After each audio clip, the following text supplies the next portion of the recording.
மதுரையில் பெய்த கனமழையால் மீனாட்சியம்மன் கோயிலை சுற்றி மழைநீர் தேங்கி இருக்கிறது. இத்தொடர்பான கூடுதல் விவரங்களோடு இணைகிறார் செய்தியாளர் ஹரிகிருஷ்ணன். விவரங்களை பதிவு செய்யலாம். பாலவேல், மதுரையில் கடந்த ஒரு மணி நேரமாக பெய்த கனமழையின் காரணமாக மீனாட்சி அம்மன் கோவிலை சுற்றி மழைநீர் என்பது சூழ்ந்திருக்கின்றது.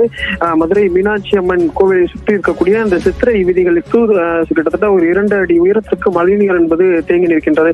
குறிப்பாக மேற்கு சித்திரை வீதி, வடக்கு சித்திரை வீதி உள்ளிட்ட சித்திரை வீதிகளில் 2 அடி உயரத்திற்கு மழைநீர் தேங்கியுள்ளதால் இந்த மீனாட்சி அம்மன் கோயில் வரக்கூடிய பக்தர்கள் கடும் சிரமத்திற்கு ஆளாகி வருகின்றனர்.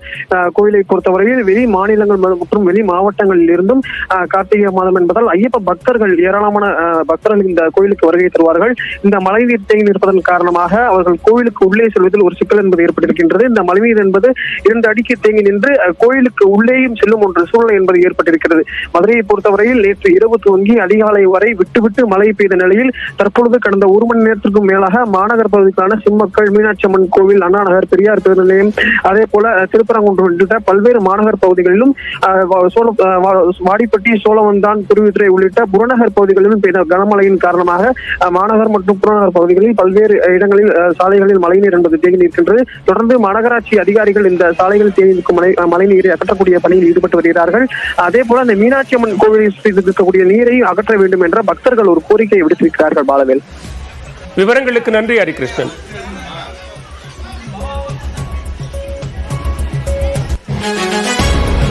கோவில்பட்டியில் பெய்த கனமழையால் சங்கரலிங்கபுரத்தில் உள்ள 100 வீடுகளுக்குள் மழைநீர் புகுந்திருக்கிறது. கூடுதல் விவரங்களோடு இணைகிறார் செய்தியாளர் மகேஸ்வரன். விவரங்களை பதிவு செய்யலாம். பாலவேல், தூத்துக்குடி மாவட்டம் கோவில்பட்டி பகுதியை பொறுத்தவரை கடந்த 2 நாட்களாக பலத்த மழை பெய்து வருகிறது. இந்த பலத்த மழையின் காரணமாக கோவில்பட்டி தாலுகாவில் உள்ள 40 கண்மாய்கள் முழுவதுமாக தண்ணீர் நிரம்பி மறுகால் பாய்ந்து வருகிறது. அதே அந்த வகையில் கோவில்பட்டி அருகே உள்ள மூப்பன்பட்டியில் 2 கண்மாய்கள், சங்கலிங்கத்தில் ஒரு கண்மாய் என 3 கண்மாய்கள் நிறைந்து தண்ணி வெளியேற்றி வருகிறது. இந்த தண்ணி வெளியேறுவதால் சங்கலிங்கபுரத்தில் கோவில்பட்டி நகராட்சி கூட சங்கலிங்கபுரத்தில் 1 மற்றும் 2வது 100 வீடுகளுக்கு மழைநீர் புகுந்துள்ளது. இந்த மழைநீர் புகுந்து வீட்டில் இருந்த சமையல் பொருட்கள் மற்றும் வீட்டு உபயோகங்கள் அனைத்தையுமே சேதப்படுத்தியுள்ளன. அது மட்டுமல்லாது வீடுகள் முழுவதுமாக தண்ணீர் தேங்கியதால் மக்கள் இருக்க முடியாத சூழல் இருந்தது. இந்த நிலையில் நகராட்சி ஊழியர்கள் மற்றும் அதிகாரிகள் விரைந்து சென்று அந்த தண்ணியை வெளியேற்றுக்கான பணிகளை மேற்கொண்டு வருகின்றனர் என்று பாலவேல். விவரங்களுக்கு நன்றி மகேஸ்வரன்.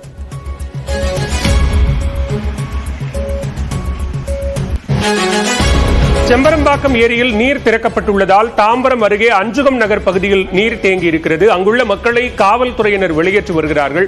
கூடுதல் விவரங்களோடு இணைகிறார் செய்தியாளர் சுரேஷ். விவரங்களை பதிவு செய்யலாம். அதாவது பாலவேல், கடந்த 2 நாட்களாக விட்டு கனமழை பெய்த நிலையில் சென்னை புறநகர் பகுதியான முடிச்சூர், வரதாஜபுரம், அஞ்சுக நகர் அந்த பகுதியெல்லாம் தற்போது மழைநீர் சூழ்ந்துள்ளது. குறிப்பாக சென்னை தாம்பரத்திலிருந்து கிருஷ்ணா செல்லக்கூடிய பிரதான சாலையில் அஞ்சுக நகர் என்ற பகுதியில் அதில் 100க்கும் மேற்பட்ட பொதுமக்கள் வசித்து வராங்க.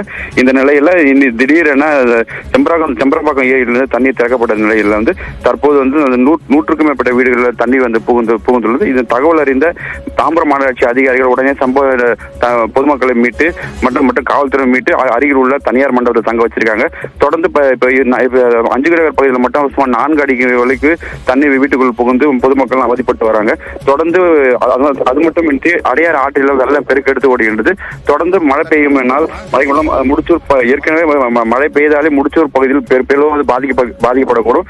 இதே போன்று அடையாறு ஆற்றில் பெருக்கெடுத்து ஓடும் தண்ணீர் தொடர்ந்து மழை பெய்தால் இந்த முடிச்சூர், வரதாஜபுரம் பகுதியெல்லாம் பாதிக்கப்படும். இந்த பொதுமக்கள் பாதிக்கப்படாத அளவுக்கு தமிழக அரசும் மற்றும் மாநகராட்சி அதிகாரிகளும் சேர்ந்து நடவடிக்கை எடுக்க வேண்டும் கோரிக்கை வைத்துள்ளார். பலவேல், விவரங்களுக்கு நன்றி சுரேஷ். தென்காசியில் தொடரும் கனமழையால் தனியார் மருத்துவமனையில் தண்ணீர் புகுந்திருக்கிறது. தொடர்பான கூடுதல் விவரங்களோடு இணைகிறார் செய்தியாளர் செந்தில். விவரங்களை பதிவு செய்யலாம். மருத்துவமனைக்குள் தண்ணீர் புகுந்திருக்கிறது, அதை அகற்றும் நடவடிக்கை மேற்கொள்ளப்படுதா? பாலவேல், அதாவது தென்காசி மாவட்டத்தில் நேற்று இரவு முதல் தற்போது வரை தொடர்ந்து கனமழை என்பது பெய்து வருகிறது. இந்த மழையின் காரணமாக பிரதான அருவியான குற்றாலம் மெயின் அருவி, அதே போல 5 அருவி, அது உள்ளிட்ட அனைத்து அருவிகளிலும் காற்றாற்று வெள்ளப்பெருக்கு ஏற்பட்டு வருகின்ற நிலையில் குண்டாறு பகுதிகளில் தொடர்ந்து வெள்ளப்பெருக்கு ஏற்பட்ட நிலையில் அங்கிருந்து வரக்கூடிய தண்ணீர் என ஒட்டுமொத்த தண்ணீராக சிற்றாறு பகுதியில் தண்ணீரில் அதிகரித்து வருவதால் தென்காசி பகுதியினுடைய அந்த சிற்றாற்றில் ஒட்டுமொத்த நீரும் வரக்கூடிய சூழ்நிலையில் தென்காசி நகரின் மைய பகுதியில் அமைந்துள்ள தனியார் மருத்துவமனை ஆற்று படுகைக்கு அருகே இருக்கக்கூடிய சூழ்நிலையில் தற்போது அங்கு தண்ணீர் வெள்ள நீர் புகுந்துள்ள நிலையில் அங்குள்ள நோயாளிகளை தமிழ்நாடு முஸ்லிம் முன்னேற்ற கழகத்தினரும் மற்றும் தீயணைப்பு துறையினர் அந்த நோயாளிகளை பத்திரமாக மீட்டு அதாவது அருகில் உள்ள வேறொரு மருத்துவமனைக்கு கொண்டு சென்றுள்ளனர். மேலும் அந்த மருத்துவமனையில் தற்போது நீரை வெளியேற்றுவதற்கான நடவடிக்கையும் மேற்கொண்டு வருகின்றனர். பாலவேல், விவரங்களுக்கு நன்றி செந்தில்.